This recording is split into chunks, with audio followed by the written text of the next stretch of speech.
하여튼 이번 주도 무더위 속에서 여러분들이 참 열심히 들어주셔서 감사한데, 종합적으로 우선 다시 한번 반복을 해야 될 것이 이제 개벽이라는 것의 의미. 개벽. 개벽이라는 것의 의미는 단순히 연다. 새로운 세계를 연다. 근데 사실은 그야말로 그 열자식으로 말한다면은 경청자는 올라가서 하늘이 되고 중탁자는 가라앉아서 땅이 된다 그런다면은 사실은 개벽이라고 하는 이것이 일방적인 것이 아니라 사실 이건 끊임없이 다시 혼돈으로 돌아가고 또 다시 개벽하고 그러는 거죠. 그러는 건데, 그래서 제가 새벽 얘기도 듣고 그 예로 들고 그랬습니다만은 우리나라의 그 깊게 고려 청자를 연구한 그 분이 그 청자의 색깔이라는 것은 개벽의 색깔이다. 그 새벽에 그 먼동이 틀라고 그럴 때 그 트는 그 푸르르한 그 아주 최초의 얕은 그 먼동이 틀려고 할 때 그 색깔이다. 그런 식으로 얘기를 했는데, 하여튼 개벽이라고 하는 것은 단순히 연다는 의미예요. 연다는 의미인데, 동경대전 속에 찾아내 보세요. 동경대전 속에 개벽이라는 말을 쓰지 않았습니다. 이 사람은. 개벽이라는 게 그렇게 중요하게 다룬 개념이 아니에요. 쓰질 않았고, 단지 이 개벽이라는 것이 민중을 훈도하는 한글 가사 속에서 여러 번 나옵니다. 10여회 나오는데, 거기에도 개벽이라는 말만 나왔지 선천개벽, 후천개벽은 없다. 수는 말한 적이 없다. 여기 선천개벽, 후천개벽.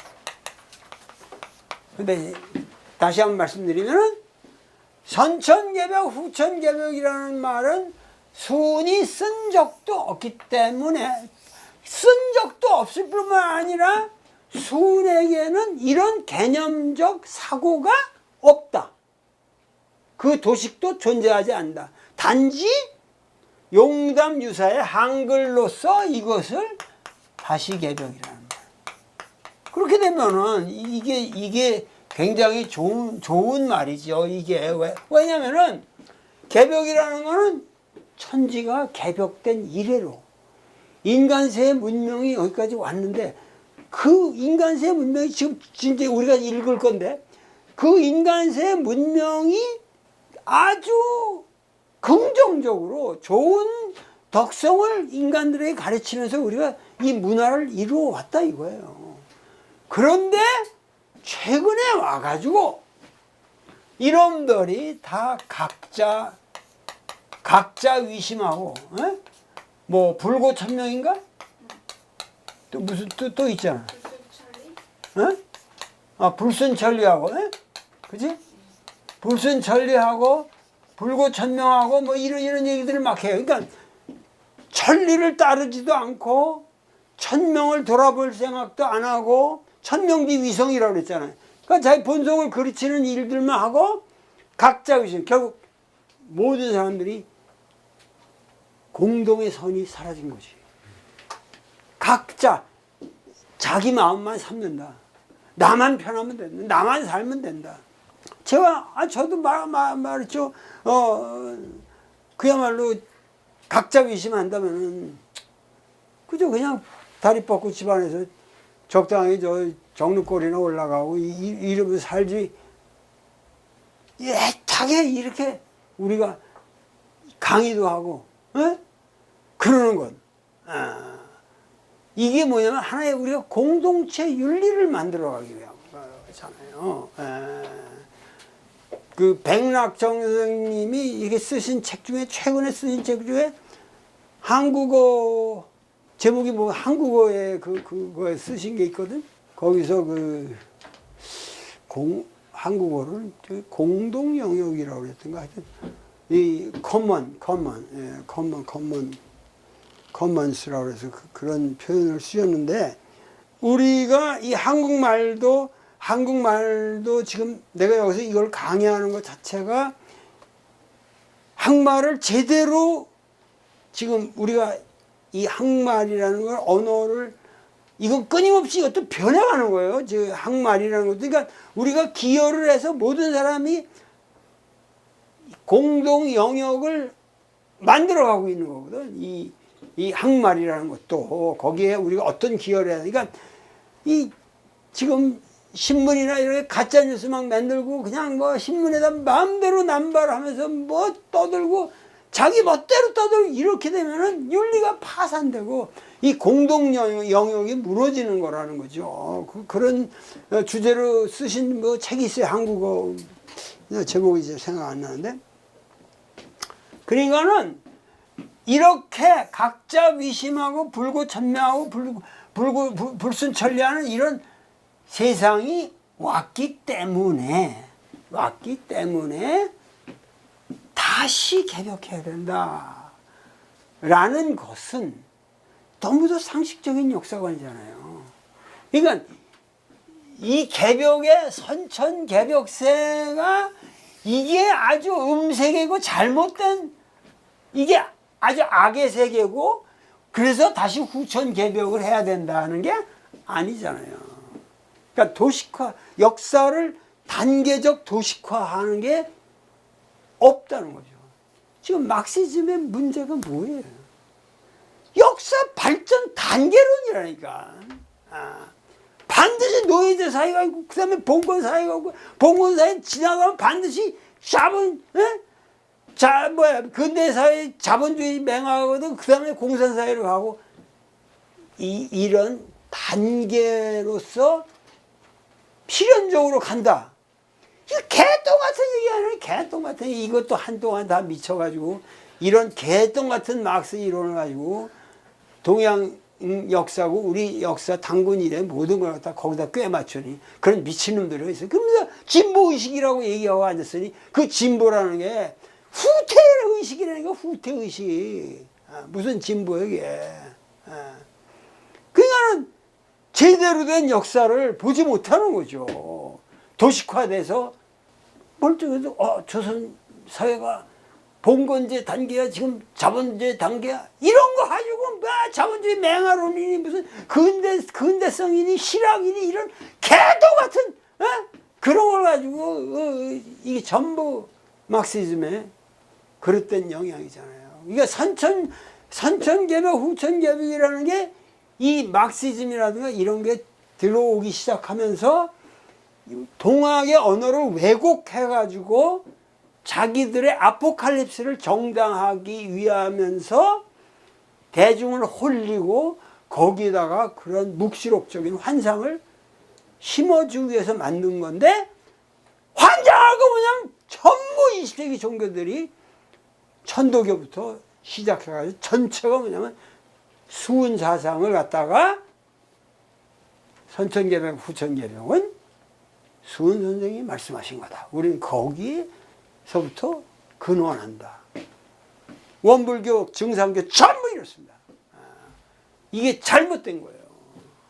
어떻게 그러니까는 내가 수은 선생에 감사하는 건 뭐냐면 이게 있잖아요.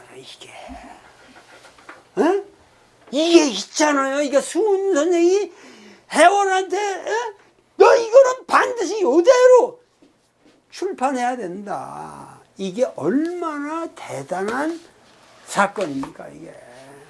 그러니까 내가 이렇게 얘기해도 꼼짝 못하잖아요. 지금 꼼짝 못하는 거야. 어딨냐? 선천개벽 후천개벽은 수은에 없다. 선천개벽 후천개벽이라는 말은 우리에게도 없고 단지 뭐냐면 근세 유학에서는 이제 소강절이라는 사람이 방위도를 만들면서 이제 선천도 후천도라는 그런 거를 만들었어요. 그게 이제 그건 역학상수학적인 문제인데 거기서 말하는 선천 후천이라는 거는 옛날에 만들어진 방위도하고 자기가 만든 거하고 근데 자기가 만든 거를 선천이라고 그랬지. 자기가 오히려 옛날 더 문왕의 팔궤도보다 더 앞선 거다 그래서 그냥 그 앞섰다 뒤섰다라는 것밖에 없어. 선천 후천이라는 말이. 근데 그게 이제 주역의 상수학과 결부되니까는 그 환상 때문에 우리나라에 이제 김일부라는 분이 이분은 내가 함부로 말할 수는 없는 게 왜냐면 우리 광산김씨니까. 근데 김일부 선생님이라는 분은 이제 계룡산 국삼 지금 건양대학교 거기서도 멀지 않은데 원래 그 건양대학교를 만드신 그분이 그 김일부 후손이에요. 그래서 나도 한번 거기를 가보려고 그러는데 아직 못 가봤죠. 근데 좀 천재적인 분이에요. 이분이 천재적인 분인데 그 주역에 이게 상수학이죠. 상수학을 가지고 이걸 완전히 새롭게 역을 이제 재구성을 한 거죠. 자기 나름대로의 재구성을 한 거예요. 이건 상수학적인 재구성인데 근데 그거를 이제 정역이다 이렇게 말씀을 했거든요. 이거는 주역이라는 거는 주나라의 역이다 그런 얘기 아니에요. 이 역이라는 게 원래 역이라는 건 변화. 아까 역이라고 하는 거지만 영이라고 하는 변화의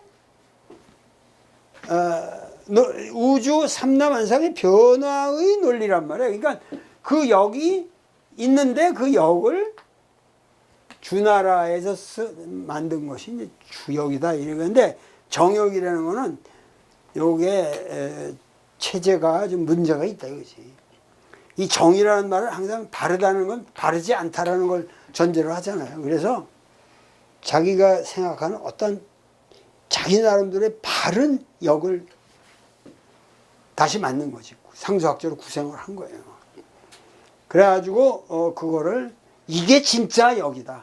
그래서 정역이라고 불렀는데 그게 참 19세기 말기 이게 또 1880년대 뭐 이 정도인데 수원보다 훨씬 한 세대가 아래죠. 그런데 그분에게서 나오게 되는 거죠. 이 선천개벽, 후천개벽이라는 말은 사실은 그 오리지널한 의미는 이 정역에서부터 나온 거기 때문에 이거는 그 수원 선생하고 관계 있는 게 아니고 모든 선천 후천계 이 말은 정역을 지은 김일부 선생에다가 우리가 그 근원을 찾아 들어가야 돼요. 이 김일부 선생의 논리를 바탕으로 해서 만들어진 논리라는 것만 알고 계세요. 왜냐면 김일부의 또 정역은 뭐냐?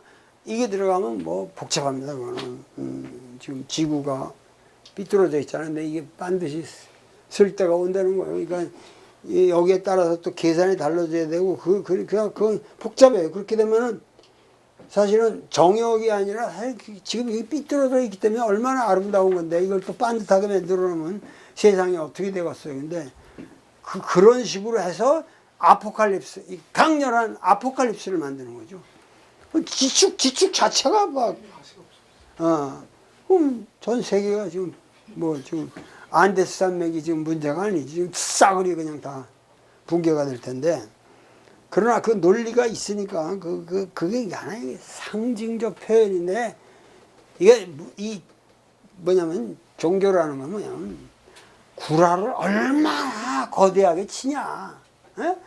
결국 사실 구라친 거로 말하면 뭐 나사로를 살리는 예수로부터 그 사도 바울의 뭐 재림을 외치는 사도 바울이 이 말도 안 되는 구라꾼이잖아요. 거기에 비하면 김일구가 정역이라는 거는 지축이 바뀐다. 이거는 진짜 멋있는 구라지 그래도 그나마. 그러니까 아주 우리나라 사람들이 더 점잖하다 이거예요. 점잖하다 이거예요. 그래가지고 하여튼 이 개벽 사상이라고 하는 거는, 근데 여기에 이제 중요한 게 뭐냐면 여기까지 끊고 천하 사람들에게 나타나다. 천하라는 거는 사람들이 사는 세상을 말하기 때문에 여기서는 하늘 아래라는 게 아니라 이 천하에 사는 천하 사람들이에요. 천하 사람들에게 밝게 드러났다. 그런데 우부우민을 갖다가 여기서 어리석고 어리석은 민중이다 이러니까는 다들 뭐냐면은 과도한 해석을 또 하는 거죠. 예를 들면 훈민정음 같은 거 보실 적에 뭐라고 했어요? 나란 말씀이 국지어음이라고 그랬거든. 2호 중국 둥국에 달하라 뭐 이러면서 여 문자 불상통유, 서로 문자로서 통유가 안 된다 이거야. 거로 우민 유소욕언이 종부득신 정서 정자 다의 이랬잖아요. 이거는 여기서 우민이라는 건 어린 백성이라고 그러지만 그게 무슨 어리석다라는 의미보다도 한문을 잘 알지 못하는 사람들은 이건 말하고자 해도 자기 말을 어떻게 표현할 기회가 없는 거 아니냐 할 때 그 우민이라고 하는 건데, 그걸 과도하게 해석해가지고 우부우민이라는 건 그냥 보통 사람인데, 보통 사람인데 이거를 갖다가 전부 또 해석하기를 이거는 선천개벽세의 음세계에 갇힌 어리석은 놈들 이렇게 해석을 하는 거예요. 환장하는 거죠. 왜냐하면 선천개벽세, 후천개벽세, 지금 이 도식적인 역사론을 가지고 이거는 뭐야, 수훈 선생은 이거는 1860년에 썼는데, 60년대에 썼는데 이걸 해석하고 있는 사람들은 다 지금 1920년대 이동현이라든가 이런 사람들이란 말이야. 그러면 그때는 이미 김일부의 사상이 쓸 때란 말이죠. 더군다나 강정산은 천지개벽을, 천지공사를 다시 하는 거예요. 정역이 그냥 지축이 쓰는 판에 지금 모든 신들을 다시 불러 모아가지고 야 우리 천지공사를 다시 하자. 이거 다시 개벽이거든 일종의. 그래가지고 다 해원하고 이 세계를 싹 쓸어버리고 막, 너 예수 이리 와, 너희들 부타 시탈다, 너희들 다 자식아 이리 와. 그러고서 천지공사를 한다는 거 아니에요. 그게 이제 김일부의 이 사상이 없으면 이런 얘기가 안 나오는 거란 말이야. 근데 그거를 천도교에서 받아다가 이거는 선천개벽세의 우부우미를 가리키는 거야. 이거 내가 미칠 노릇 아닙니까? 여기서 우부우미는 보통 사람이에요. 그거는 김일분이 이런 거 가지 말고 이거는 노태우한테 물어봐야지. 노태우가 보통 사람 눈이 있으니까. 노태우가 말하는 보통 사람이에요. 우부우미 이게 노태우라고. 그러니까 우부우미는 미지 우로지택이라. 비가 내리고 또 이슬이 맺히는 우로의 은택을 이것이 하늘 천주 조화의 적이라는 것을 알지 못하고 이런 의미죠. 이런 우로지택이라고 하는 게 우리가 산다는 것 자체가 뭐야? 우로의 은택이 없이 사라져요. 내가 지금 이게 말을 가볍게 해서 그렇지 생명의 본원이란 말이에요. 이게 우로지택이 없으면 올해는 올봄에 그래도 비가 많이 와가지고 오늘 산이 그냥 너무 아름답잖아요. 짙푸르고 그냥. 근데 너무 이 북한산이 너무 울창해가지고 좀 들어가기가 좀 또 그렇더라고. 근데 그래도 아주 아름다워요. 우로지택이라고 하는 게 이 우로의 은택을 알지 못하면서도 그 천지 조화의 적이라고 하는 것을 하늘님까지 그 본질에 도달하지 않고서 단지 무의화다. 근데 이거를 선천개벽, 후천개벽으로 얘기하는 사람들은 무의화를 갖다가 부정적인 거로 보는 거예요. 알지 못하고 단지 그것이 그냥 무의화다. 저절로 되는 것이다. 근데 저절로 된다는 것 자체가 뭐예요? 제가 여기 그 63페이지 한번 읽어보겠습니다. 그렇다면 우부우민, 즉 특별한 의식이 없는 보통 사람들은 비와 이슬의 내림조차도 하느님 조화의 은택이라고 생각을 하지 못하였고 그것이 저절로 되어 가는 것이라고만 알았다고 하는 구절 속의 무의화는 부정적인 맥락이 아니라 긍정적인 맥락으로 재해석되어야 한다. 즉 우부우민 보통 사람들은 비와 이슬의 내림조차도 하느님 조화의 은택이라고 생각하지는 못하였을지라도 그것이 저절로 그렇게 되는 것이라는 것만은 잘 알았다고 해석되어야 한다는 것이다. 그러니까는 여기 뭐냐면 그 오로지 택도 알지 못하고 제멋대로 되어가는 것이라고만 알았다. 이런 식으로 선천개벽 세상 사람들은 그 하늘님을 알지 못했다. 이런 식으로 해석을 했는데 그게 아니라 뭐죠? 오로지 은택을 알지 못하더라도 그것이 뭐냐면은 무의화라고 하는 건 동학에서 아주 중요한 개념이거든요. 이 주문에서 얘기할 때 조화라는 게 무엇이냐? 조화라는 건 무의화다 그랬단 말이에요. 그러니까 무의화라는 거는 여기서 위라는 거는 이 인위적인 개입이 없이 이게 뭐야? 이게 뭐냐면 도법자이란 말이야. 이게 그냥 저절로 스스로 그렇게 되어가는 것이다. 화라는 거는 무의, 어떠한 인위적인 그렇게 조작성이 없이 저절로 변해가는 것이다. 그러니까 그 우부우민들, 이 우리가 보통 사람들도 그 무의화라고 하는 이 대자연의 여기가 상고로부터 춘추칠대하고 사시성세가 불천불역하는 것, 이 천주조화지 적의라는 것은 결국 결론이 뭐야?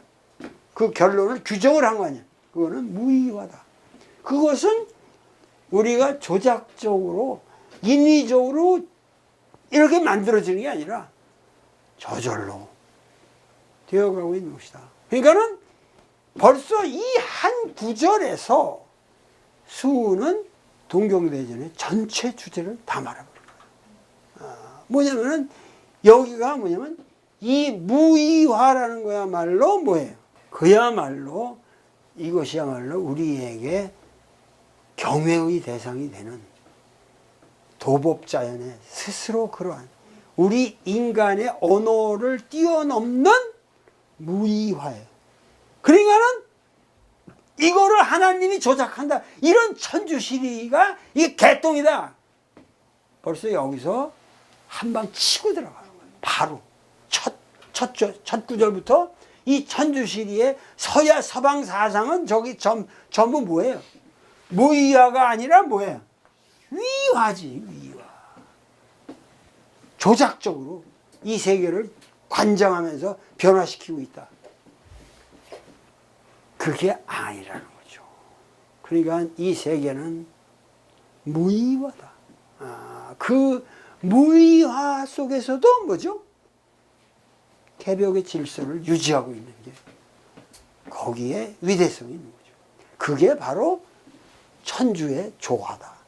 그러니까 여기 천주 조화지 적부터 해가지고 이 전체를 수호는 이 한마디 속에서 이미 불연기연의 사상까지 다 풀어낸 거예요, 지금.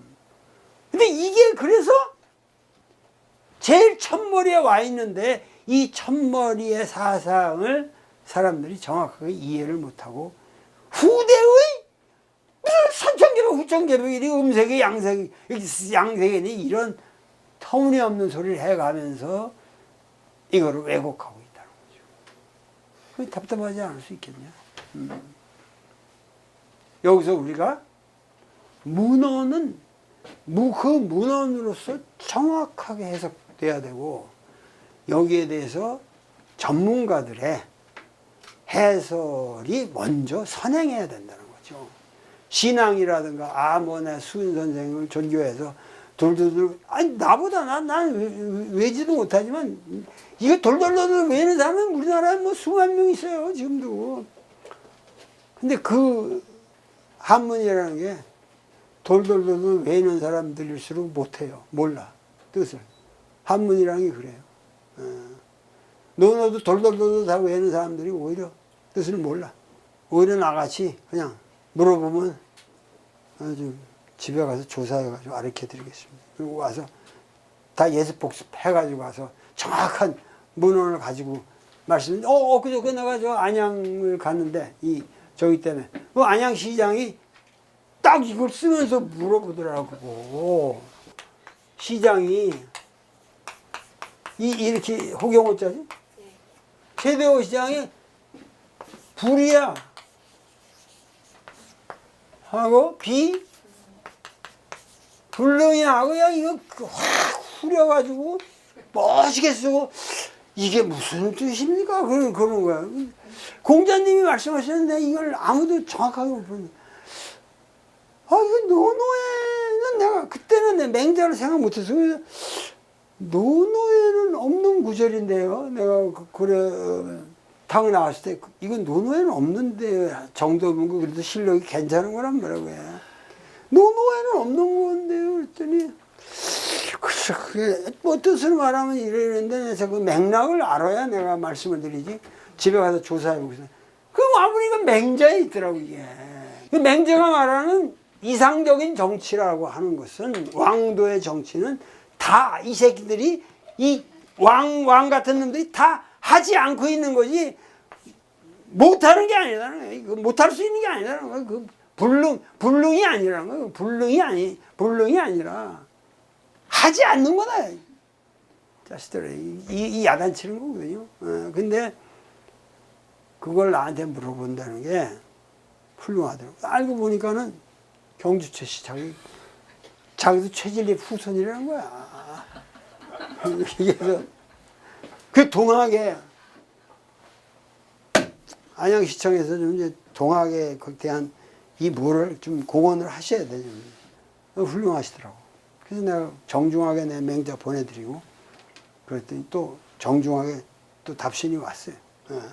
그러니까 한문이라는 거는 방법이 없는 거예요. 모든 게 출전이 걸려 있고 그 나름대로 논리가 있으니까 거기에 따라서 명료하게 해석을 해야지. 요 한 구절을 모든 사람들이 잘못 해석하면서부터 동경대전이 잘못 해석됩니다. 요것만을 여러분들이 알아두시고 우리가 이번 주 3번의 강의를 통해서 동경대전을 들어갈 수 있는 틀을 확보하신 거예요. 내 말을 듣고 여러분들께서 앞으로 읽어가시면 절대 문제가 없습니다. 문제가 없고 모든 것이 수미일관하게 같은 논리로 쫙 연결이 되는 거예요. 이거를 뭐라고 그러는 거예요? 일이관지라고 그러는 거지. 이게 서로 모순이 되고 이러질 않아요. 일이관지가 되는 거죠. 자, 앞으로 여러분들은 이번 주에 비로소 동경대전을 독파할 수 있는 그 바른 문을 쫙 지금 통과했으니까 지금부터 대로를 같이 걸어가시면 되겠습니다. 감사합니다.